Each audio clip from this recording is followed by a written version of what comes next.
California's Gold is produced in association with KCET Los Angeles and is seen statewide on California Public Television. This series is endorsed by the California Teachers Association, the California School Boards Association, and the California Library Association. The Hearst Castle sits on top of a hill, like a castle, right on our state's central coast. It's a grand place, originally built back in the 20s and 30s by William Randolph Hearst, the newspaper guy. It's been a California State Historic Park since 1957, and since then, almost 40 million people from all over the world have toured the famed castle. And when you go up that long, winding road to reach the castle, you drive through some beautiful, natural California landscape. Lots of land that seems to go on forever. The question is, who owns that land? And more importantly, what's that land used for? Well, the answer to those two questions is what this adventure is all about. Well, we're a long way from the Hearst Castle, but actually we're not a long way from the Hearst Castle. Here to tell us exactly where we are, Cliff, you're the manager of this place, head of operations here. Let everybody know exactly where we are right now. Well, right now, Huell, we're in an area we call the Arroyo de la Cruz, which is a large watershed drainage that we have, that we have some irrigated permanent pasture here that we run some of our branded beef cattle on. Okay, right over here, look at it over there. You can see the irrigation going on, but you gave specifically where we are. Generally, where are we right now? We're in the middle of a big ranch, aren't we? Yes, sir, we are. We are in one of the largest working cattle operations on the Central Coast, and we're in San Simeon, California, and this is the Hearst Ranch. We're on a piece of 129 square miles of Hearst property. So wait a minute. The Hearst Ranch in today's world is 129 square miles large. That's how many acres? 80,000 acres, Huell. Wow. And this acreage basically surrounds Hearst Castle. Hearst Castle was given to the state of California as a state park, but all this land around us, around the castle, is ranch. Everything you can see from the castle and beyond over the ridge tops is still owned by the Hearst family. Wow. Now, at one time, it was even bigger than that, wasn't it? Yes, sir. When George Hearst put the ranch together from some old Spanish land grants, he amassed, at the height of his acreage, about 270,000 acres. And now it's 80,000. Now we're 80,000. All right, we've been invited to spend the day with you because this is not usually open to the public. I know you have some fundraising activities out here from time to time, but this isn't on the Hearst Castle tour, is it? No, sir. No, sir. It's strictly cowboy country out here. You got work to do. All right. That's right. So we're going to be spending the day here. Cliff is going to take us. I'm not sure exactly where all we're going. Look, the dogs are ready over there. There they go. They're ready to herd some cattle, aren't they? Yes, they are. We're going to gather some cattle that we have here in our banded beef program off of the permanent pasture and back onto some native pasture to finish, which is 95% of what we do is on native ground. We do have a small irrigated operation here for our fresh beef harvest so that we can harvest cattle on a year-round basis. We're going to find out about that beef because this is a cattle ranch, but there's a lot going on here. We're getting ready to leave this area right here, and I'm not sure where we're going to go, but everything you see out here all the way around is part of the Hearst Ranch, and that's where we're spending the day today. Okay, here come the cattle. Boy, they're coming right at us too, Brian. You don't need to worry, Huell. Brian Kenny, this is your forte right This here. is it. Cliff and Ryan are on horseback and along with the dogs are driving the cattle toward us. Now, what are we looking at right here? This is kind of a continuation of a Hearst Ranch tradition, isn't Absolutely, absolutely. The ranch has been a working cattle ranch since 1865. And what you've got here are cattle for our beef program. it? All right, let's talk about the beef program because, look, they're coming right over to us right here. Here are the beef, and what's so special about this beef? Yeah, well, Hearst Ranch beef is free range, grass fed, and grass finished. So the cattle at the Hearst Ranch engage in their innate behaviors as free range foragers. They ambulate, they walk around and eat grass. So this means free range. They're just out here in the Right. open, Right. a little minimum amount of fencing, Right. and they just range over this land and eat all they can eat. They eat what they need. They eat what they need. And we operate in a scale of acres per cattle as opposed to cattle per acres. Okay, so how many? You got 1,500 cattle here. About that, yeah. All right, and what makes this beef? You're growing and selling beef here. You're raising beef here. Right. What makes your beef different from someone else's beef? Well, number one, it's grass fed, so it has a different flavor profile than conventional beef. And number two, because the cattle are free ranging, they're athletic. The beef's lean. The fat that is there has different flavor than conventional beef, and it has different health properties to it. It's a healthy beef. Is this the same way? Because, boy, when you look around here, this is literally like going back in time. Could we have been standing here and seen this same thing 100 years ago, 130 years ago? Yeah, absolutely. Absolutely. That's the beauty of it to me. It's just a legacy. This has been the same way this ranch has been run for a long time. Absolutely. And this, you said, now this pasture is different over here. This is called... This is permanent pasture, so this is pasture that we water as opposed to the native grasses, which we'll see a little later. Because looking out here, I'm just looking at the size of the ranch. The ranch is 80-something thousand acres. Yeah. Now, the cattle wouldn't go up on these hillsides, Oh, would they will. Yeah, they will. Really? Oh, yeah. Yeah. So they're grazing everywhere. Yeah, it's not as usable as flatland, but they will eat every inch of grass they can get to. But now this grass isn't irrigated. This is just seasonal grass. Right, right. So we've got both kinds. We don't have a whole lot of permanent pasture here, but we have a lot of native ground, and as a result, we have to run smaller numbers of cattle to keep everything balanced. Yeah, because that's what I'm really kind of curious about. You've got 80,000 acres and you've only got 1,500, animals here. Yes. So you could have a lot more than that You on could. a piece of land this size. You could, but in our operating environment, you have to think about not only this year, but next year and maybe the year after, since we're in a drought state. Yeah, so you're doing this in an environmentally Sustainable. sensitive. Yeah, I mean, we're on a conservation easement, so that's one thing that has a lot to do with how we do things. But secondarily, it's just a natural operating system, and we're certified sustainable by an outfit called Food Alliance, so our practices are monitored by third parties. And looking at these cattle up close and personal, I can tell that they're stress-free, and that's something you're proud of, isn't it? Absolutely, yeah. They lead a natural life, and as a result, they're under a lot less stress than you would have a bunch of cattle piled up somewhere. Yeah, So- you really made a big deal out of saying they were stress-free, and I kind of laughed at that. But this is a very important part of what goes on here at the Hearst Ranch. Well, quality starts here. This is where quality starts. And the stress is a big part of it. And, if you allow animals to engage in their natural behaviors, it's unforced. Yeah, so these cattle are doing what cattle like to do. They're roaming out in the free range. They're eating all the grass they want to eat, Yeah.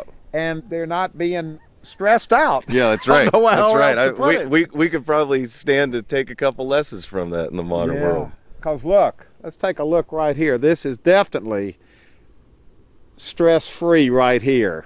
Yeah, that's the black Angus. Our cattle are primarily Angus and Hereford here. It's hard to visualize 80,000 acres, isn't it? Isn't it? Yeah, it's. I think it's impossible. Yeah. It's impossible. Well, this is where we just came from.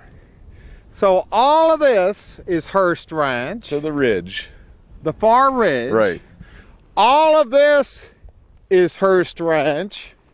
And come on, Cameron, look at this. And all of this is Hearst Ranch, as far as you can see out to the ocean.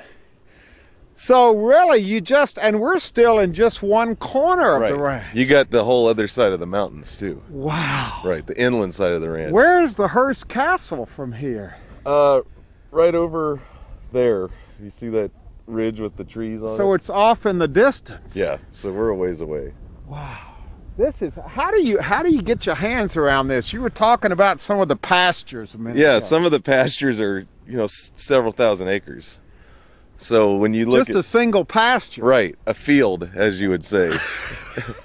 Did you have trouble when you first got here, kind of getting your hands around all of this? Well, yeah, the scale of it is just so grand. I've been here about 3 years. I still don't fully grasp the whole thing. I know this. Look out here with the wind blowing across the grass and looking off in the distance. Boy, it makes you feel good knowing that this is here, and it's basically here like it has been from the very early days. That's what's so special about this place. It's hard to describe it with the wind blowing and the sun coming down and the sky so blue, but this is a very special place. Now, it's one thing to look out at the huge Hearst Ranch from the top of a hill. It's another to drive through it. And that's exactly what we did next, going through some of the most beautiful countryside I've ever seen. Wide open, green, grassy fields that seemed to go on forever. There were areas filled with trees, and of course, beautiful mountains, huge mountains, always visible in the distance. We were getting quite a tour that came to an abrupt stop when I spotted something. Okay, we have come to an abrupt stop on our ranch tour. Oh, look, Cameron, he's moving, because look what we have come up upon. Tell everybody what this is, Brian. We're so lucky to see this. This is a sandbar. This is part of the some of the animals that WR had here, part of the zoo. They've been free ranging around here. It's originally from India. So some of the original animals that were left over from the William Randolph Hearst Zoo that he had up at Hearst Castle are actually still ranging on the ranch. Yep, absolutely. How do they get along with the cattle? Just fine. Yeah, just fine. They get along just fine. There's plenty of room for everybody here. What else? What else could we have seen today? Because this is a real find to see this. Well, zebras. There's zebras here. There's oudads. There's targa. I don't know what an oudad or a targa. Well, they're exotic species. There's a herd of them. Maybe we'll see them. But we don't know where they are. They really range free. That's right. They do indeed. Wow. And what did they do? They just let them out when they got out somehow or another from the zoo? Well, he had them on the ranch, so they weren't per se in the zoo, but it was part of the. They're also Roosevelt elk here. Wow. That was unexpected. We just about ran off the road when we saw that. It'll happen. That was a pretty good size one too. Yeah. Yeah, they're funny looking. They have funny little ears and they're originally from India. I believe so. And they've adapted great here on the Hearst Ranch. Absolutely. Yeah, there's a lot of them. All right, the name of it was? It's a sandbar. Okay, I'm looking for the zebra next, and then the oudad. We'll look for oudads. You'll know them when you see them. You'll know them when you see them.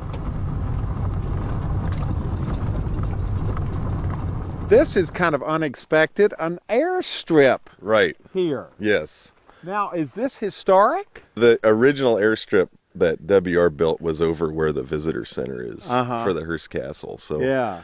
But he had an airstrip here back in the 30s. Yes, indeed. This is a hard place to get to. I mean, it's halfway between San Francisco and LA, so this airplanes make it a lot easier to get down here. Wow. So William Randolph Hearst started with an airstrip back in, I guess, the earliest days. I think it was in the 30s. Yeah. 20s, And it's 30s. still here today. Right. And the hangar, you see, it makes it a lot easier to get around. You flew in from San Francisco. Yeah, to be my with wings us are today. tired. I drove, Huell. That's Mr. Hearst. Yeah, because we're going to meet Steve Hearst right now. We are. We're going right to the top. We are going to the top. Now we're getting down to it. Steve, you are the official representative today of the entire Hearst family. That would be 63 lineal descendants, I believe. Okay, you are William Randolph Hearst great-grandson. That is correct. And you spend a lot of time here at the ranch as well. My whole life, I've spent time here, as many other family members have. Most of us have. All right, we've spent a lot of time here this morning. We've traveled through about 78,000 acres of the 80,000. Well, you've been busy. We've seen a lot of beautiful countryside, a lot of beautiful land. This right over here is the first real structure we have seen so far, and this ties directly into the story of the Hearst Ranch. Yes, originally the ranch was purchased in 1865 by W.R. William Randolph Hearst's father, George Hearst. And that was 1865, and 13 years later he built this house in 1878. Now, wait a minute. Did William Randolph Hearst's father, George, buy this land with the purpose of ranching, of having a ranch here? Yes, he had a ranch here. He raised horses, he raised cattle, and also he controlled all the commerce coming into San Simeon Bay, which was a huge port. There was lots of people just floating up shore, so he bought the beach, put in a pier, the warehouses. Wow. And if you brought in wares to this part of town, you paid George Hearst his duty. And I got to tell you, there must have been nothing up in this part of California back then. Most of all, Chumash Indians. It was isolated up here. Yes, it was. So to build a house like this back in 1878. Why did he build this? Was this his home away from... Well, I think he built it with the intention of spending some time here. You know, there are mixed stories as to whether he spent a lot of time here. He would come and go because of his mining interest elsewhere in the country. He moved around quite a bit, and as you know, his wife Phoebe Apperson Hearst and her only son W.R. were all over the world. He's being educated in art and artifacts.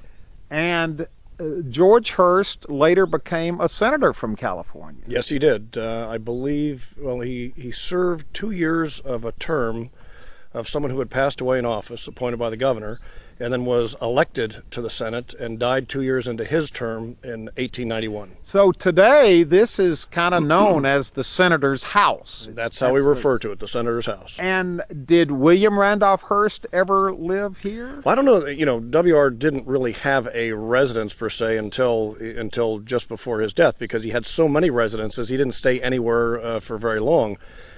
He did stay here while constructing the first guest house, the guest cottage, the A house at the castle.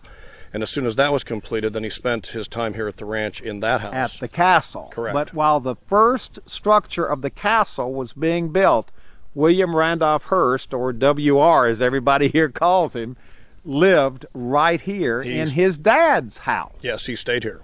Now, this is a beautiful structure today. It's historic. It's the original thing. How is it used today? Well, most of course, the ranch is all private. So the houses that we have available here for guests are for family guests and for corporate events and corporate guests. So this is a guest house. Yes, it is. From the Senator's House, built in 1878, we've now moved just a few yards, actually, down the road to this beautiful structure here. And this gets into the more modern architecture of the 1930s. This was built and designed by Julia Morgan, who also designed Hearst Castle. What was this designed to be? This was actually designed to be, it was first called the workmen's quarters. So some of the people that worked at the castle stayed here, and then from there, when the ranch was fully operational and the castle was completed, it became the cowboy dormitory, and over the years that has just morphed into the bunkhouse. Now this does not look like your average bunkhouse. This is a beautiful, this could be someone's home. Absolutely. I don't think anything around here, most of the structures and certainly the ranch, could be referred to as average. Yeah. And Julia Morgan built this in her style, this kind of Mediterranean, mission era architecture. And we have, I think, 11 Julia Morgan structures on the property, and all of them, they have the same kind of exterior qualities, yet all of them are very different in terms of their own personalities. So this is where the cowboys stayed. Yes. In the 30s and the 40s. Mm-hmm. That's correct. Do you think they must have loved this? I mean, this was luxury. Well, it's a long way from the tents that some of the workmen were staying in at the castle, yes. And you stayed here. I still stay here. I've stayed here since the early 70s. I've stayed here as soon as I got a driver's license in Los Angeles. I had a Corvair, and up and down the highway I went. I was here as many weekends out of the month as I could be here. But when I come down here, and I'm down here quite a bit, I stay right there on the second floor. That's right here. That's my Why room, do you stay here instead of in one of the fancy places? Well, I just got accustomed to this this sort of living, and it's just perfectly comfortable. It's a beautiful place, and it reminds me that I'm getting older. It reminds me of youth. Okay, we're getting the $5 tour inside the old bunkhouse. Hats. So when this was a functioning bunkhouse, this would have been filled with cowboy hats. Yeah, right they never had a problem finding their own, though. Okay, now what are we going to go see first? Here's the main dining room. Oh, wow. This has a great old feel to it. What was the deal? This is where, obviously, where they would come to eat. Sure. And what's the deal with the saddles? Are they just for show, or how do they play into the history? Now they are just for show, but Phoebe Apperson, Hearst, WR's mother, had a significant collection of these saddles. And over the years, they were moved, after she passed away, my understanding is they moved them to the castle, and then years later, the remainder of them, after some auctions, I think some were sold off in the 60s, these remained, and we just had them all restored. As nice addition to the room. Yeah, and you kind of get the feel of what it would have been like to be in here with 2 tables full of hungry cowboys. It got a little bit noisy, I'm sure. And you ate here as well as a boy. And still do today. Oh, of course, you still do today. Correct. Boy, if these walls could talk, you might be getting in some trouble right now. What happens on the ranch stays on the ranch. From the dining room into the kitchen. Into the kitchen. Why are you bringing us into the kitchen? Well, I thought you'd like to see who's cooking your lunch. Yeah, but you wanted us to see what you're cooking, what our lunch is being cooked on. Well, our lunch is being cooked on a more modern stove, but this is one of the original stoves that was in the bunkhouse, way back. And it was a wood stove that was modified to use gas. Look at this. This is a piece of history in itself. And this was a big kitchen. This was capable of feeding a lot of people. I mean, we've served 150 people out on the lawn right out of here and off the barbecue. Sure. And it's a functioning kitchen here. Okay, here's what our lunch. We're going to be eating lunch here later on today. You got modern stoves. Well, these days. they're modern, but they've been here for 20 years or so. What does modern mean on the Hearst Ranch? That's hard to tell. It's hard to tell. I don't know what is modern and what is old, but all of it is part of the current and history of the ranch. Yeah, because it all just kind of evolves. Mm-hmm. Nothing happens quickly here, does it? Well, they say it doesn't take them all day to do a day's work, but so a lot of things do happen quickly. Yeah, but I'm just looking, you got the newer stoves, but you got the old windows there. Oh, sure, yeah. And the sense of place in this room, and I love this. It doesn't get any better. Hey, it still works. at least the fan. Okay, now we have come outside this beautiful walkway that takes us down. I assume that these doors were the rooms to the bunkhouse, to the individual room. That's correct. Can we go in? Sure. Okay. Boy, they're not very big. Well, they're twice as big as they used to be. So wait a minute, this used to be one room. That is correct. And we knocked a hole in the wall here. In the 70s. This used to be a separate room. And made one suite out of it. And your family still stays here today. This is my son's favorite room, as a matter of fact. He never travels with fewer than 2 friends. So he's got 3 beds. 3 beds in here, right. And boy, this is amazing. So this was a cowboy room here. Mm-hmm. This was a cowboy room in there. That's correct. And what you did in the 70s was just break through each one of these walls and take it from 12 down to 6. That's correct. Well, it's bigger, but it's still not real big. Well, and all of these rooms still share the communal bath, the showers and everything else out there that's about 20 or so paces away from here. Well, you certainly wouldn't want a bath in your room. No, why That's would you not the cowboy way. Okay, well, it sure wasn't then. Huell, we've saved the best for last, my favorite room in the house. Oh boy, look at this. This is huge. What was this room? What is this room? This room has been and remains the game room. The game room. So they designed in the bunkhouse a game room for the workers, for the cowboys. A recreation room. Play is very important to everybody, and card games and pool. And when I was a kid, there was a billiard table over here that we've now got in the warehouse. You played pool over here? I did my best, Huell. So you came here a lot as a kid as well. Oh yeah, whenever we were staying at the bunkhouse, everybody gathers here every evening, and we knock those pool balls around. Whether we win or lose, we have a good time. Now, wasn't that a little unusual to have a bunkhouse with a recreation room like this in it? Well, I've been to a few bunkhouses in my time, and I've not seen one quite as elaborate as this, but play's important on other ranches as well. But this, again, nothing was done ever halfway around here, and it was done right. I love the architecture of the room. It has that Julia Morgan touch. Yes, it certainly does. Now, is this, you wouldn't remodel this in the sense of changing any of the bones? No, of this? as a matter of fact, I think one of the things that we committed to very early on in this family, and I, of course, recommitted to it when I came from newspapers in '98, was we are in the asset preservation and restoration business. So that everything we do, we put it back the way it was, or we refurbish it the way it stands. It means a lot to us to have it as much like it was then today. And see, I got to give your family credit for that, because this isn't on the public radar. You're not doing this for the public. You're doing this just for the family. That is correct, and we're very proud of it. Wow, it's absolutely beautiful. Boy, if this, wait a minute, what's the story? There's got to be a story. Elk.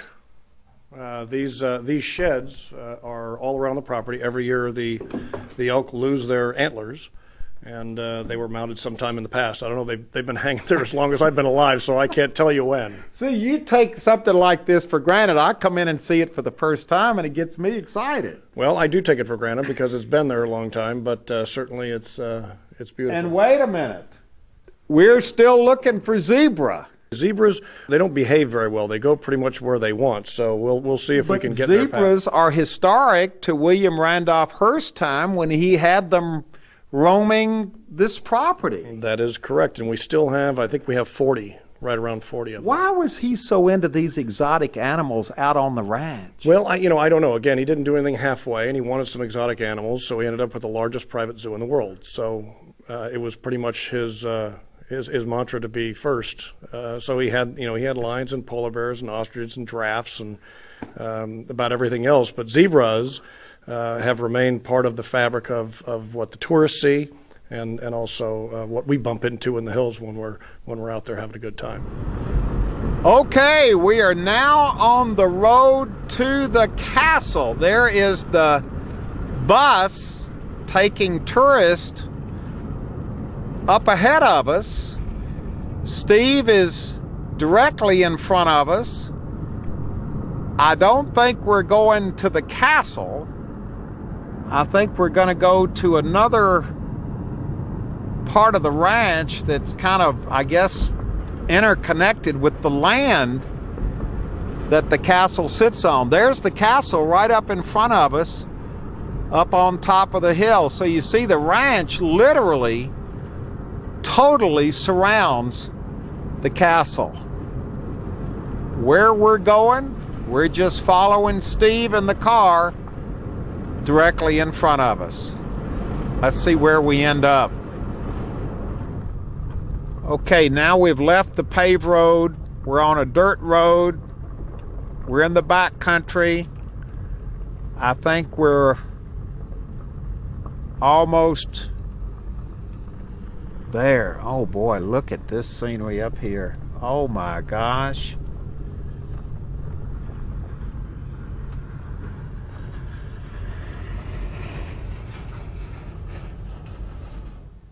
This is absolutely spectacular. We're standing here on top of this hill here. Is this what you wanted us to see? Because this is a absolutely spectacular view looking toward the ocean. It is a spectacular view, and this, as I told you before, is the top end of the extension orchard. And WR had fruit trees and nut trees planted out here years ago, and it was also fenced in. Right down the road you'll see where there was a very high fence to keep the grazing animals from getting out of the zoo, and of course to keep them contained. So this was where there was an orchard here? Yeah, well, you can see there's one tree there, and there's a few more down the hill. Wait a minute, this is what you brought us up here to see? No, there are a few more down the hill. So there's not much left of the orchard. The soils here and the climate just wasn't conducive to the type of trees that WR planted. Of course, while he was alive, his employee kept them alive. He tried everything here, didn't he? Yes, he did. So he planted, this would have been covered with orchards. For a functioning orchard, I mean, they ate the fruits off the trees? The fruits were brought up to the hilltop, and of course, as I told you before, we'll see it later, the poultry farm where they raised all of the fowl for dinner up there is down below, and we'll see that a little later today. So in many ways, this was a self-sufficient ranch. I mean, they did a lot. They grew a lot here. It was self-sustained. I mean, from power to water to food, it was, and that's one of the things that's a nice segue into our conservation easement here on the property. In February of 2005, we put the conservation easement over the property, and it kind of goes in the same vein of, sustainable ranching, sustainable practices, humane practices, and sustainable cuisine, which is something that we believe in. It's the right thing to do, and while we haven't quite seen some black ink yet, we're getting very close, and I think Americans and Californians are more concerned today with where their food came from, how it was treated, and how it got to their table. Now that deals with the cattle that we've seen today with Brian, but this whole conservation easement, I'm not sure, I know it's a good thing, I'm not sure what it means. What it means is that what you see here today, all of this, well, the entire ranch, you're looking at maybe, I don't know, about 30% of the property. So everything that you see will remain virtually as it is forever. And that was our commitment to not only the people of California, but to our family and to the resource. So this land, we're not talking about the castle because that's already a state park, California State Park. Correct. We're talking about the ranch land, this 80,000 acres here. 128 square miles. Okay, that's going to stay in the Hearst family as an operating ranch, but it will always remain just that. That is correct. We made commitments, fortunately, based on with the American Land Conservancy and the California Rangeland Trust. Fortunately, they understood the way we have managed the property for over 150 years. They also recognize that they wanted to continue managing in that vein. We looked at their standards and we realized that we already operate so close to those standards that it was not a real stretch for us to say, you know what, will do that, and in doing so sacrificed a lot of developmental opportunities around this property. Many say that if Hearst didn't own this property, it would have been subdivided and sold off years ago. Well, we probably agree, but it'll never happen now. Yeah. Boy, when you look out here and see this and realize that it's going to look this way, and when you look out and see this and think of what it might have looked like today if the Hearst family didn't still own it. Well, there'd be thousands of homes, I'm sure. But this is prime. Look at this. Yeah, it's beautiful, and certainly the coastal shelf out there behind us. Yeah, because this is prime land down here too. How do you feel as a member of the Hearst family, standing here and looking at all this? And it's one thing for us to look at it. It's another thing for you to look at it. Well, I said this a lot over the years, and I'll say it again because I think it really means something.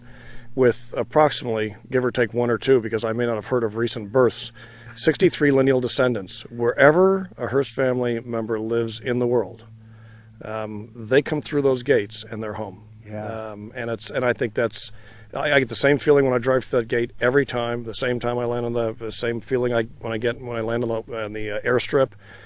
This is home to every Hearst family member. It's in your blood. It's in your soul. It's in your DNA. 7 generations of the family have stood on this dirt and been privileged to do so. 7 generations. That's correct. Wow. So it started with George, my great-great-grandfather. Great-great-grandfather. Mm-hmm. Went through William Randolph Hearst, your grandfather. And then his 5 sons. Wow. And then, it just pyramids. It pyramids out from there. Well, I hate to break this kind of spiritual spell we were in here, looking out over all this land, but before we left this spot, you pointed out this peak over here. Yeah, Burnett Peak. And Burnett Peak is 3,011 feet. It's the second highest peak, well, the 4th highest peak actually on the property. Pine Mountain is just under 3,800 feet back here. Who was Burnett? Burnett was a homesteader who had a cabin back here and who eventually sold out to WR or George, I'm not sure which. But Burnett Peak is one that, remember when Elton John wrote the song Crocodile Rock? Yeah. Because it's shaped like a crocodile head, that's why we changed the name just between us to Crocodile Rock. Oh, you named it now Crocodile Rock. Well, yeah, but it's still on the maps, Burnett Peak. But I did try to land a chopper on it one time, and I was with this pilot, and a chopper pilot, when they put them down, they shake them a little bit if they're not on flat ground. And we started to slide, so as he powered out of that, he said, "You're not going to ask me to do that again, are you?" And I said, from the look on your face, no, I don't want to do it again. You were trying to land on top of...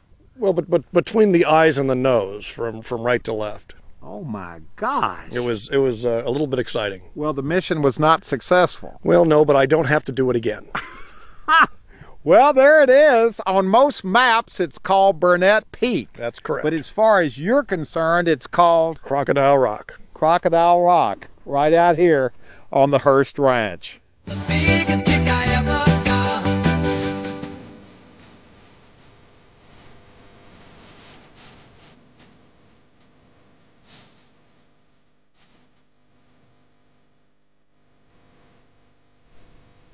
You never know what you're going to find on the Hearst Ranch. What's going on here, Steve? Well, we're hosting a trail ride. So you have, what, trail rides? Organizations can... Good morning. Howdy. Come out here and just ride the ranch? Well, we do. We host probably about eight or so a year. Wow. Hi, how are you doing?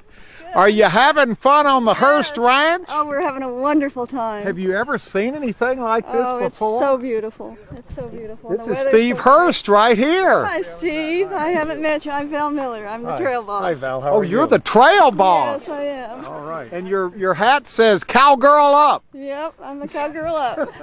Wow, look, it doesn't get any better than this, does it? We're surrounded. Look at We this. have to fight our way out of here. Everybody having a good time? Thumbs up.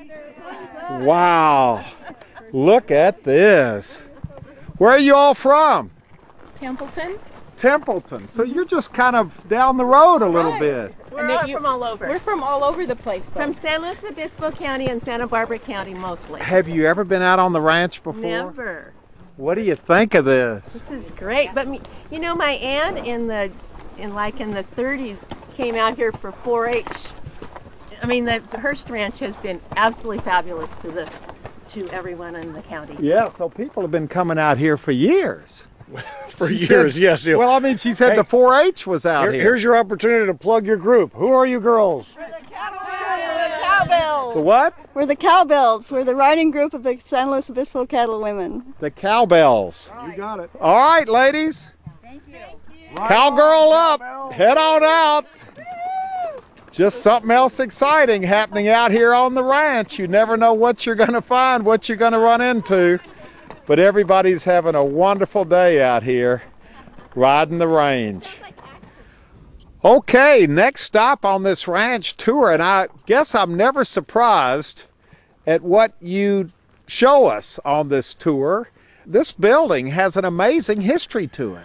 Well, certainly the footprint of the building does. It is the last standing dairy building on the ranch, and when George Hearst bought the place in 1865, I'm not sure if there were 7 to 9 Swiss dairy operations on the coast. There was a barn here and a barn out here. This one's now, of course, gone. And we converted this into it's a social facility. Wow. Wait a minute now. Let me rehash that. There were 7 to 9 Swiss dairies operating what, on this part of the Central Coast? This was a good place for dairy cows and they were lined up actually along the coast. They were closer to the beach. This was the furthest one inland, and we're probably, I would guess, about 2 miles line of sight from the coast. And this, you've kind of restored it and are using it today as kind of an homage, kind of in tribute to those early Swiss dairymen who were here before the Hearsts were here. Oh yeah, they were here long before we were here, but they held land leases on these dairies well into George Hearst's ownership, and I think this was the last operating one, and I believe it was still operating when WR took control. Wow. We're going to go inside, aren't we? Let's go inside. Boy, this is spectacular. You know, I was here once for a State Parks Foundation dinner.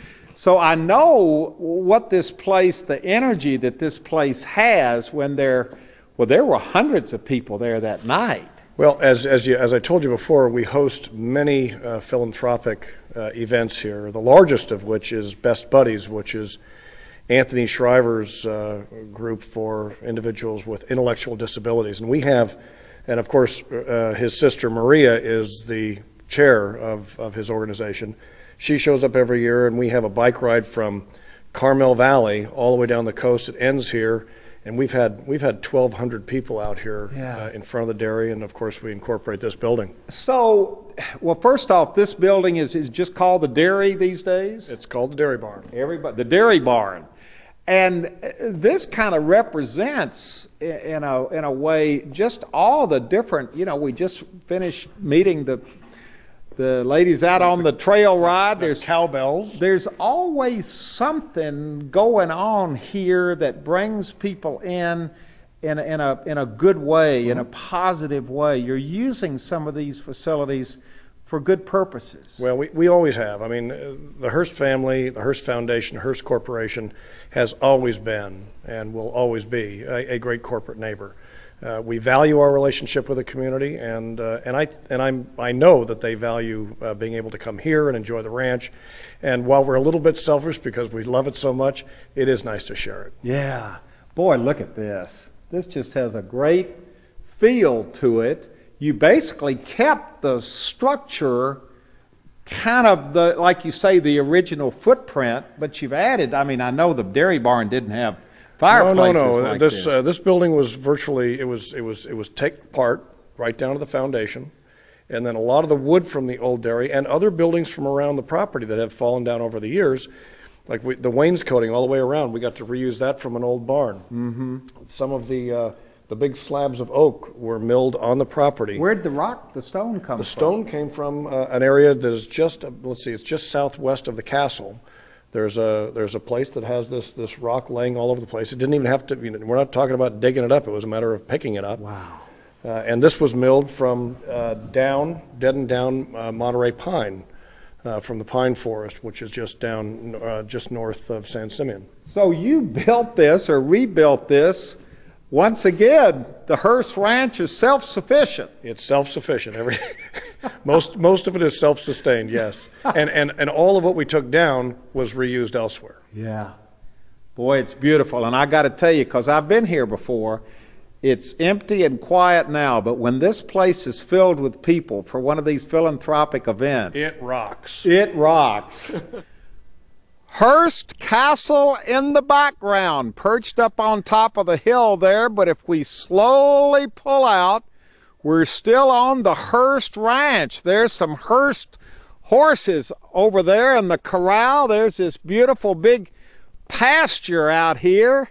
And Steve, if we had been standing here a few years ago, what would we have seen right out here in this pasture? Well, back in the heyday of the castle, this was referred to as the poultry farm, and all around here were cages, all the way around this field, and they grew everything from turkeys, pheasant, chicken, dove, quail, and any other kind of fowl you could probably imagine. And depending on what they wanted to serve for dinner at night, they would call down and say, take down 18 pheasant, and send them up to the castle. Send them up the hill. So really, I mean, we were just doing it aesthetically because we saw the castle up there. There's a direct connection between what was going on right down here and what was being consumed up there, up in the castle. You got it. They took all those down, and of course, now this residence behind us. Yeah, cue the residence behind us. Come on over here, Cliff, because this is what we're talking about. Who lives here right now? Clifford Garrison, the ranch manager. Now, we met earlier this morning on the trail ride, real early this morning. I had no idea you were rich. Look, you're living in this big mansion here. Yep, I am. It's a perk for working for the Hearst Corporation here on this lovely ranch. So the ranch manager lives here now on what used to be what, Steve? The residence for the poultry? It was the residence for the poultry farmer. Wow. And how big? Do you live in this whole house or part of the house? Or? This is the main residence here. And then it's got an adjoining apartment area there. There's 2 full apartments and a game room and a lot of spare bedrooms. So. Lots of game rooms here on the ranch. Well, games are important. I told you, happiness is everything. And what was the whole idea of the tower, Cliff? The tower was the water system. There's probably 1,000-gallon storage tank up there that was gravity fed from the springs in the old days, which fed this compound. Wow. And this, of course, is another one of those Julia Morgan buildings. Yes, it is. It's one of, I think we have 11 on the premises. And she designed this in her own, boy, when you look at it right here with the chimneys and the chimney off in the distance, it's got her mark all over it. And how do you feel living in a place like this, Cliff? I feel very blessed. I mean, it's unrenounced in accommodations for a cowboy working on a cattle ranch. He's opening up the gate. There go the dogs. Cliff, this is interesting. I just happened to spot this dog pen back here behind your house. This is where the herd dogs. This is the working part of the ranch right here. The dogs are real key to our operation. Well, we saw them this morning. Boy, they were in their element. They loved herding those cattle. Here he comes now. He's still working. Come on over here. They're happy now, but they're really happy when they got cattle around, aren't they? They're most happy when they're working. Yeah, that's what they're bred to do. But you've got this great little facility. Look over here, Cameron. We got all the dogs. Yeah. Right here together. Indoor, outdoor, 10 pens in a circle. Feed all of them from the center. And you take good care of these dogs. We take good care of our dogs because our dogs take good care of us. Yeah. And they are bred just for this, aren't they? They're working cow dogs. They are They They're are not bred to house work pets. cattle. They're not house pets. They're pinned up when they're not working, and so they need to work every day. And when you open up those pens in the morning, they know they're going to work. They know they're going to work. There's not a lot of monkey business. It's all work. Now, do cattle they work. just come back here and relax for the day? Come on, Yeah. come on. They just come back here, save up their energy, and get ready to go again. Yeah, we do. We keep them housed here, so when they come out, they know they got a job to do, and they go do it. They're an important part of the operation. And this type of country, you have to have Good dogs. really good dogs. Yeah. There's a lot of rough country in the back. We didn't see it this morning, but without the dogs, we would have a hard time. We'd need a lot more cowboys if we didn't have good dogs. Well, they're good dogs. They're friendly dogs. They love attention. Boy, this is what it's all about right here at the ranch, isn't it? This is it. Yeah. Okay, it's been a wonderful day. We're ending up here out back of the bunkhouse. Cliff and Steve are seated having a beer. Cheers, fellas. They're taking it easy, and Brian and I are over here by the food table. I assume one of those beers is for me, unless you're a two-fisted drinker. No, I got 2 hands, but it's for you. You All earned right, it. Yeah. Thank you very much. But we're not here to drink, just to drink. We're here to eat. We started off this morning with beef on the hoof, and we're ended up with beef on the grill. And Aldo, explain to us exactly what you got right here. Okay, we have some ribeye steak that we're gonna put one on the fire, All right, put it on. There goes the ribeye. and we have filet mignon. Filet. What do we got here? And we have a top sirloin, Top sirloin, and we have a New York steak. New York steak. Now, this isn't all for us. There are only 4 of us here. Well, I think we're gonna have like 3 each. That's very good. This meat is the best. 3 each. All Yeah, right. 3 each. The beef is cooking. And the point we're trying to make here is that this is your beef. This is is our Hearst beef. Ranch Right. beef, the beef that we saw this morning. What makes this beef, again, so special? Because we talked about it early this morning, but I've forgotten half of what you said. It was early in the morning. Well, it's okay. You've seen a lot today, Huell. What makes it so special is, first of all, it's from this ranch, which is one of the most unique properties on earth. Historic beef. Historic beef, heritage beef. Mm-hmm. And as you see from the meat here on the fire, it's lean. Our cattle are free-range foragers, Those eating cattle grass. are moving. That's we saw right. that today. That's right. So this is the end result. Where can we get this beef other than here when we're invited to a picnic on the Right. ranch? Well, Where can the normal person, like I'm going to be in just about an hour once I once leave you go here, through the gate, where can I get this? civilians can get this at HearstRanch.com. Uh-huh. That's our online store. We also do some work through Williams-Sonoma, and we have a local program. If you come to visit the Central Coast, I encourage everybody to do so. Finer restaurants around the area here serve our beef as well. Wow, so it's a big deal. Boy, look at this, Cameron. Look at it cooking here. Boy, that's a beautiful display right there. And every bit of this beef is grown right here is hot. on the Hearst Ranch.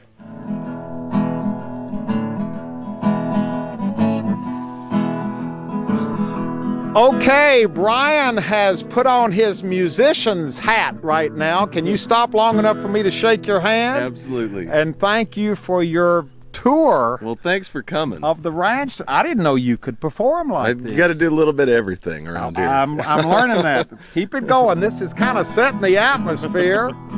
Thank you, sir, for the early morning cattle drive and for letting us visit your house. Boy, you've got a wonderful job here. Do you even call this a job? I'm a blessed man. Yeah. I'm a lucky man. Well, you're doing what you love to do in Doing these what I beautiful love to do. surroundings. That's correct. Thank you very much. And look at these surroundings. We're back behind the old bunkhouse here. Swing all the way around, Cameron, and we'll end up over here at the jackpot. We've hit the jackpot. We got the whole staff. Give us a wave. Now they have prepared, this is a barbecue lunch, as only they do barbecue lunches at the Hearst Ranch. Thank you all very much. Thanks for cooking up the beef. thank you all very much. And Steve, wow, what a day we have had. Let me grab this. We're over here guarding the table right here. We are indeed. Here's the beef. Everybody wants to know where's the beef. Here's the beef right here. And this is healthy beef, isn't it? It is indeed. The grass-fed beef, of course, has not been finished in the feedlots, so there's not the corn fat that we're all so used to post-World War II. We have we love beef. We love the beef out of the feedlot, but what we do is just a little bit different, and we hope the people appreciate it. Grass-fed, grass-finished, and the nutrient balance is far more positive and conducive to good heart healthiness. So I think as people become more concerned with where their food comes from, how it's treated, how it's raised, and how it's prepared, we think we have a niche, and we're very proud of it. Well, and as Brian told us earlier today, this beef is stress-free. It is happy beef. It is happy beef. Yes, it is. And I got to tell you, it smells good too. I'm going to put this down just long enough to thank you for an absolutely wonderful day. You know, close to 1 million people a year visit the Hearst Castle. It's one of the iconic wonders of the world. It's a California state park. The Hearst Ranch is still owned by the Hearst family. It's still privately owned. Privately owned ranch. But in its own way, it is a true asset for California as well, because you are perpetuating this natural history, this beautiful scenery, this way of life for future generations. It's just as important in its way as the Hearst Castle, maybe even more so. Well, we believe more so. You know, the castle is an icon, and it certainly has attracted its share of attention. The view from the castle is what warms my heart. It's a beautiful place. My great-grandfather built it. He built it there, but he told his mother if he had 1 month to spend anywhere in the world, and he had his choice, he would spend it here on the ranch. Really? That's right. Well, we didn't spend a month here. We just spent a day here, but what a day it has been. Thank you again. You bet, Huell. For your hospitality. Pleasure. We have had a wonderful time. We've explored a lot of this ranch, but we've still only seen a small portion of it. This beautiful ranch, 80,000 acres, which will be here for future generations of California. It's a legacy from the Hearst family, a living legacy. The Hearst Ranch, which is very much a part of California's gold. We've had an absolutely wonderful day here on the ranch. In the twilight's glow, I see them. Blue eyes crying in the rain.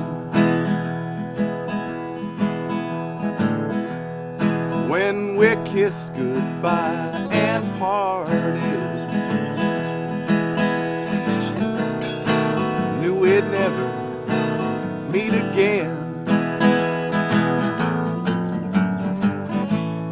Love is like a dying ember, and only memories remain.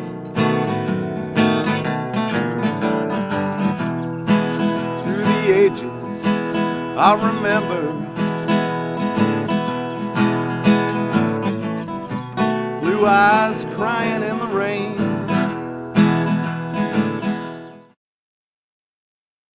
Well, I sure hope you enjoyed our day on the Hearst Ranch. Boy, it is sure part of California history.